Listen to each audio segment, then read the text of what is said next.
راجہ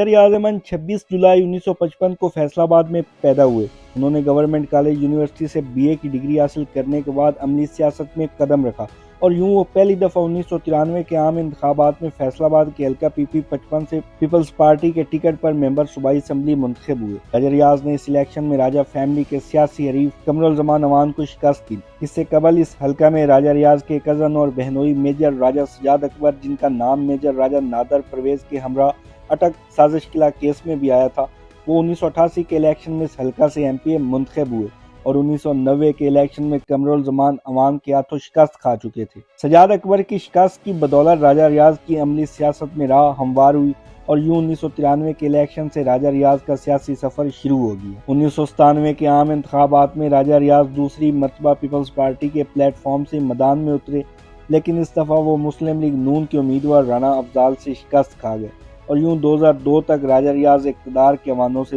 دور رہے۔ جنرل پرویز مشرف کے مارشل لا کے بعد 2002 کے عام انتخابات میں راجہ ریاض نے تیسری دفعہ پیپلز پارٹی کی ٹکٹ پر الیکشن لڑا۔ انہوں نے نون لیگ کے ثاقب ملک کو ایک بڑے مارجن سے شکست دی، تاہم 2002 کے الیکشن میں پیپلز پارٹی بری طرح سے الیکشن ہار گئی، جس کے باعث راجہ ریاض کو جیتنے کے باوجود ایک بار پھر اپوزیشن بینچوں پر بیٹھنا پڑا۔ 2008 کا جنرل الیکشن آیا تو چاروں صوبوں کی زنجیر بے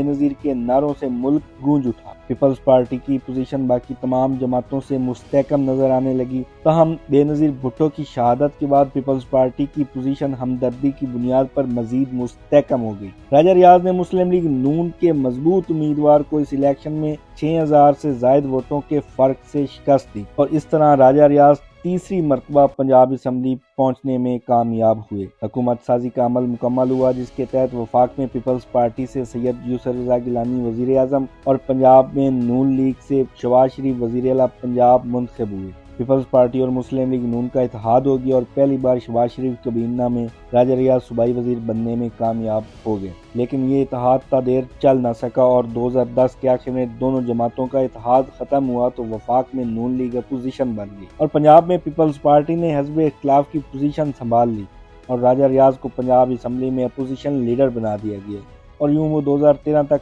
قائد حزب اختلاف رہے۔ 2013 کے عام انتخابات میں پیپلز پارٹی کے ساتھ ساتھ راجہ ریاض کی سیاست بھی ڈگمگا گئی اور حلقہ کی عوام نے انہیں بری طرح مسترد کر دیا اور یوں وہ نون لیگ کے الیاس انصاری کے ہاتھوں 47,000 سے زائد ووٹوں کے بڑے مارجن سے الیکشن ہار گئے۔ راجہ ریاض نون لیگ کے الیاس انصاری کے 64,645 ووٹوں کے مقابلے میں صرف 17,571 ووٹ حاصل کر سکی۔ 2013 کے الیکشن میں پیپلز پارٹی کا پنجاب سے صفایا ہو گیا، یوں تحریک انصاف نے پیپلز پارٹی کی جگہ پنجاب میں نون لیگ کے خلاف مورچہ سنبھال لیا۔ راجہ ریاض نے اپنی سیاست کی ڈوبتی کشتی کو بچانے کے لیے پیپلز پارٹی کو چھوڑنے کا فیصلہ کر لیا اور مئی 2016 میں جنگیر ترین کے ذریعے تحریک انصاف میں شامل ہو گئے۔ 2018 کے عام انتخابات میں تحریک انصاف کی جیت کے امکانات واضح ہو چکے تھے۔ زنکی MP کا الیکشن لڑنے والے راجہ ریاض کو عمران خان نے N110 سے MNA کا ٹکٹ دے کر ان پر اعتماد کیا، یوں زنکی میں پہلی بار راجہ ریاض بلے کے نشان پر MNA منتخب ہوئے